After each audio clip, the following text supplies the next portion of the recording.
Let's spend some time preparing for one of the trickiest questions that you could be asked in this entire process.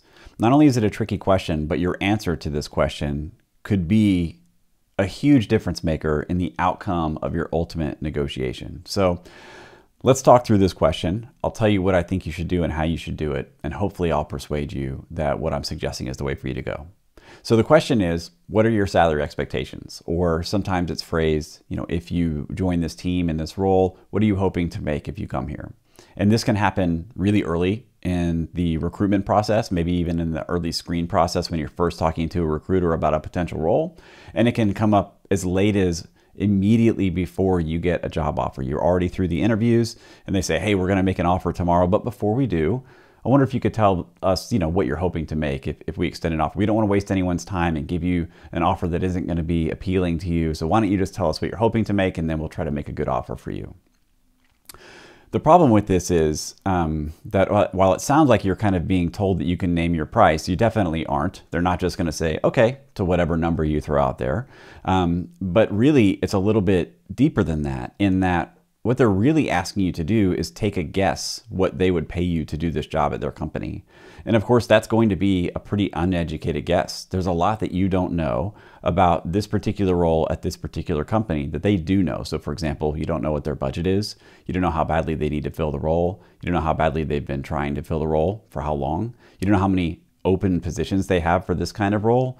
You don't know what the value is of this role on their team at their company. And I could go on and on. There's just so much information that you don't have that makes it really difficult to make a good guess as to what their budget is and what they're willing to pay you.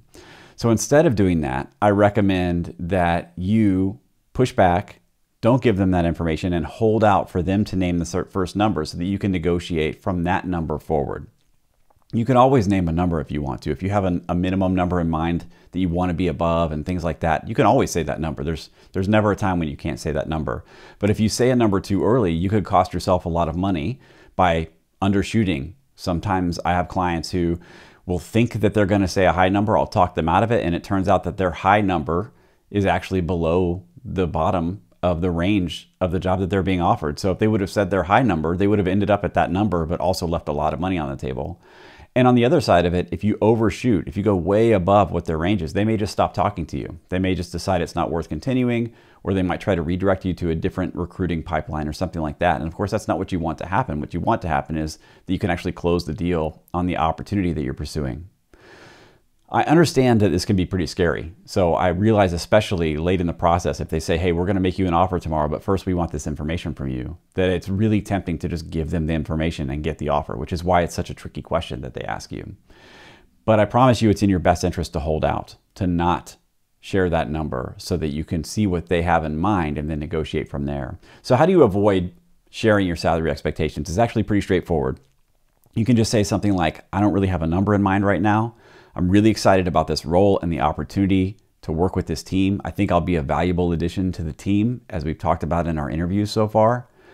And I look forward to hearing what you think is a good pay for this role when we get to that step.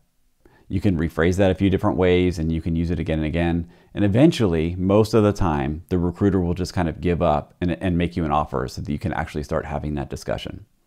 So again, I know how uncomfortable this is. It's probably going to be more uncomfortable than the actual negotiation. When they make an offer and you counteroffer, that's probably going to be less comfortable sometimes than withholding salary expectations when they're asking you for them. But I still recommend that you withhold those salary expectations. Keep those in your back pocket for later. It's a piece of information that you have that they don't have, and it's one of the very few pieces of information that you have that they don't have. So hold on to it.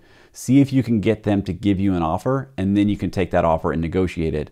And all of your options are open to you because you haven't already set a number up front.